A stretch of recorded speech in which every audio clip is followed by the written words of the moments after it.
Part 2 में आपका एक बार फिर से स्वागत है।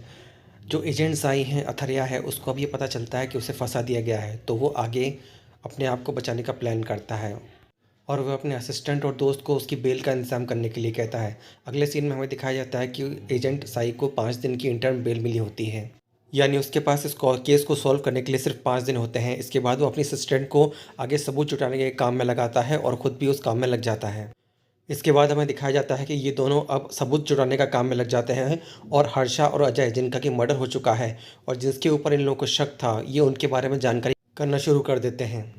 अगले सीन में हम देखते हैं कि एजेंट सही पर कोई नकाबपोश हमला करता है और वो उससे बचने की कोशिश करता है। वो लगातार झटपटाता है लेकिन बच नहीं पाता। इतने में ही उसकी असिस्टेंट आ जाती है और वो नक्काश को उसे छोड़कर भाग जाता है। तभी हमें पुलिस स्टेशन का सीन दिखाया जाता है जिसमें एक बूढ़ा आदमी इन सबको एक कहानी सुनाता है जिसमें वो कहता है कि उसकी बेटी लापता है और काफ़ी दिनों से गायब है।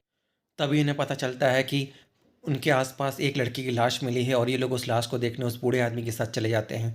और जब शिनाख्त की जाती है तो उन्हें पता चलता है कि ये लाश उसी लड़की की है जिसे वो बूढ़ा आदमी ढूंढ रहा था।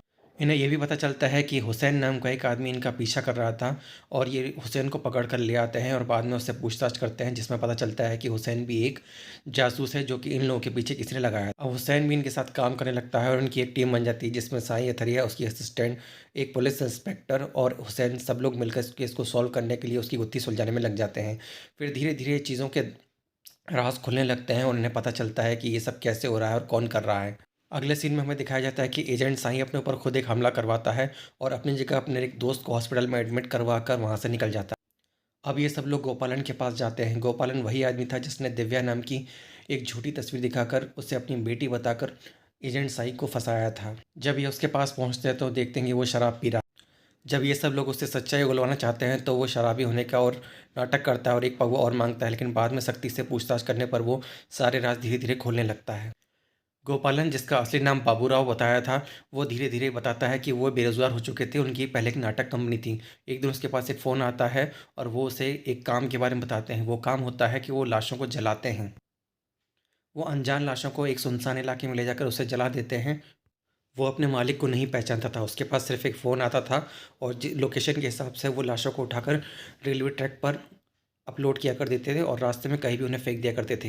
ये लोग ऐसी लाशों का दाह संस्कार करते थे जिन्हें काशी जलाने के लिए लोग भेजा करते थे और इसी बात का फ़ायदा उठाते थे। ये लोग लोगों से पैसे ऐंठ कर लाशों को काशी में दाह संस्कार न करके इसी तरह जला दिया करते थे। तभी एजेंट साई को लगता है कि कहीं उसके माँ के साथ भी तो यही सब नहीं हुआ और वो अपने मामा को कॉल करता है। उसका मामा उसे बताता है कि उसने लाश को दफनाया नहीं है, नहीं जलाया है उसने, बल्कि उसे काशी भिजवाने के लिए इन लोगों को बेच दिया था। अब ये लोग इस गैंग के मास्टरमाइंड तक पहुंचना चाहते हैं और उस तक पहुंचने के लिए बहुत सारे प्लान्स बनाते हैं और बहुत सारी गुत्थियों को सुलझाने की कोशिश करते हैं।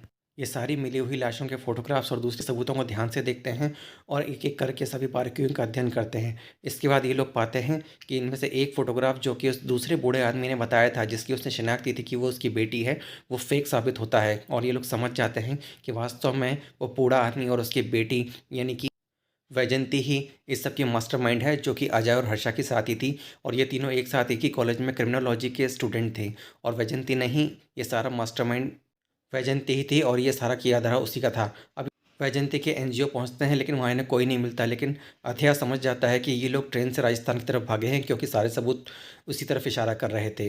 इसके बाद ये लोग राजस्थान पहुंच जाते हैं जहाँ पर वैजंती और उसका धोखेबाज बाप इन दोनों को ये गिरफ्तार करवा देते हैं और सारी कहानी क्लियर हो जाती है और लास्ट में वो हमेशा की तरह सेल्फी लेता है। इसके बाद हमें दिखाया जाता है कि अथया जो है वो अपनी माँ की कब्र के पास जाता है और अपने असिस्टेंट को बताता है कि अंधविश्वास के कारण कितने ही लोग इस देश में इस तरह से नुकसान उठाते हैं।